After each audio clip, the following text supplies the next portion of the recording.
Before anything else, feel free to like or share this video, and please don't forget to subscribe. To make the tropical smoothie, we'll be needing the following ingredients. 1 cup pineapple. Pineapples are low in calories, packed with vitamins and minerals such as vitamin C, A, K, B1, B2, B3, B5, B6, B9, copper, potassium, manganese, magnesium, iron, phosphorus, zinc, and calcium. 1 cup orange. Oranges are low in calories, high in water content, good source of fiber, and a number of vitamins and minerals such as vitamin C, B1, B9, calcium, and potassium. 1 cup coconut water. Coconut water is good source of fiber packed with vitamins and minerals such as vitamin C, magnesium, manganese, potassium, sodium, and calcium. 1/2 tablespoon flax seeds. Flax seeds are superfood that provides good amount of protein, fiber, and omega-3 fatty acids, and rich in vitamins and minerals such as vitamin B1, B6, B9, calcium, iron, magnesium, phosphorus, and potassium.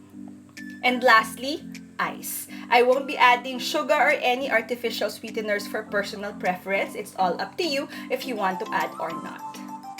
I got the fresh fruits from Zagana via Grab. Zagana is a farm-to-kitchen Filipino local producers of fruit, vegetables, meat, and a lot more. Support them on Facebook, Instagram, Grab, Shopee, Foodpanda, Metromart, and Picaroo. So let's put together our ingredients for the tropical smoothie. First, put in the pineapples. Next, the oranges. Next, flax seeds. Next, coconut water. And lastly, ice. It's smoothie time! Are you ready? Let's make the tropical smoothie.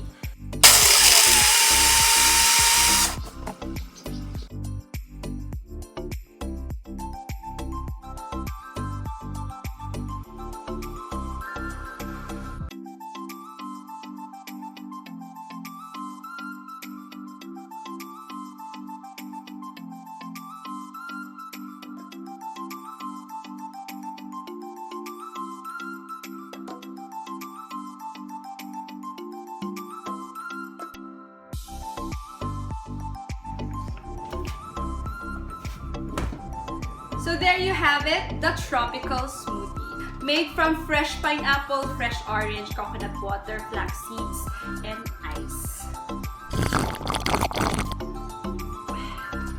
Yummy, sarap!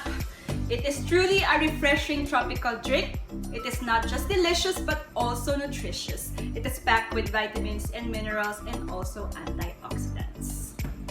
It is dairy-free. We did not use any dairy milk or yogurt. No added sugar or any artificial sweetener. Just the sweet flavor of the orange, the slightly tart flavor of the pineapple blended in refreshing flavor of the coconut water plus the slightly nutty flavor of the flax seeds. Okay na okay. One more time. One more taste.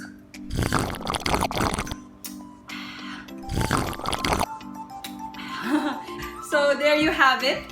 If you have tried it out, please let me know what you think. Just comment down below. If you have any questions, suggestion, call-up, or product feature, please comment down below, or you can send me a private message through my Facebook or Instagram. Please feel free to like and share this video, and most importantly, please don't forget to subscribe, hit the bell button to get notified for new uploads. So there you have it. Thank you so much for watching. Till the next video. Bye-bye.